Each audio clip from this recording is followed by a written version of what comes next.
ঐক্যমত কমিশন, নাম ঐক্যমত কমিশন, কিন্তু সেখানের আলোচনায় বেশিরভাগ নেতৃবৃন্দ ব্যক্তিদের কণ্ঠে অনৈক্যের সুর। কারণ সবাই যার যার দলীয় পজিশন কি, দলের এজেন্ডা কি, সেইটা নিয়ে টেলিভিশন লাইভ করে ফেস দেখাতে কথা বলতে ব্যস্ত। আবার কেউ কেউ ভাবছে যে কোন দলের ঘাড়ে ভর করে এমপি হবে, কাজী সংস্কারের প্রশ্নে যদি তার অবস্থানটা সেই দলের বিপরীত হয় তাহলে তো তার মনোনয়ন ছুটে যাবে। এইটা যদি এই ঐক্যমত কমিশনে আলোচকদের অবস্থা হয়, তাহলে আমি ঐক্যমত কমিশনকে আগেও বলেছি, এখনো বলবো, ওই 30 থেকে 35টি দল, যাদের অনেক দলের কোনো সাংগঠনিক অস্তিত্ব নাই রাজনীতির মাঠে, তাদের কথায় ঐক্যমত কমিশন জাতীয় ঐক্য কিংবা এই জুলাই সনদের বিষয়ে শুধুমাত্র সিদ্ধান্ত নিতে পারবে না। আজকে সাংবাদিক, শিক্ষক, প্রত্যেকটি পেশাজীবী সংগঠনের মতামত নিতে হবে এবং সর্বশেষ এই যে বিষয়গুলো আলোচনা হয় সেটাকে একটা গণভিত্তি দেওয়ার জন্য গণভোটের আয়োজন করতে হবে। আমি সময় টিভিতে আবু সাইদের বাবার একটা ইন্টারভিউ কমেন্ট শুনেছি, কবেকার ডেটটা দেখি, সময় টিভির পেজে দেখেছি, যে বলেছে তারা ওইভাবে রাষ্ট্রীয় সহযোগিতা পায় নাই।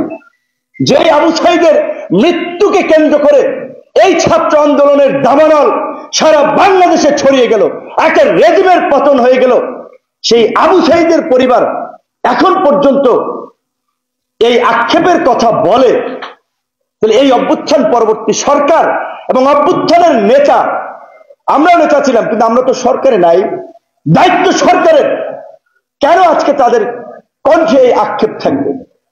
পরিষ্কার ভাবে বলছে, আজকে মুক্তিযোদ্ধাদের আমরা দেখছি ভুয়া মুক্তিযোদ্ধা, মুক্তিযুদ্ধ করেন নাই তারা মুক্তিযোদ্ধা, ভুয়া ভাতা নেয়, সুযোগ সুবিধা নেয়। এটা আমাদের জন্য লজ্জাজনক।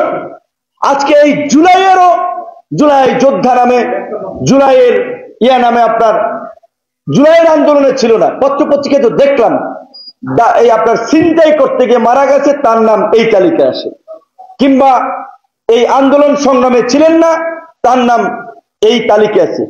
এই তালিকায় এই ভুলটা হলো কিভাবে?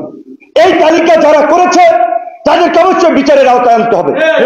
এই তালিকা করার মধ্যে দিয়ে জুলাই শহীদদের প্রতি অবমাননা করা হয়েছে, জুলাইয়ের প্রতি অশ্রদ্ধা দেখানো হয়েছে, এবং এই প্রতারণার সাথে যারা জড়িত আমরা অনুরোধ করব তাদেরকেও বিচারের মুখোমুখি করার জন্য। সে যেই 53 বছরে আমরা একটা গণ অভ্যুত্থান পেয়েছি, একটিবার এইভাবে সবাই মিলে সংস্কার করার সুযোগ পেয়েছি, আওয়াজ তোলার সুযোগ পেয়েছি, কিন্তু আমরা লক্ষ্য করছি ঐক্যমত কমিশনে এখানে শাকিল থাকে, আমাদের দলের পক্ষ থেকে রিজু ভাই থাকে, পিছনে আছে,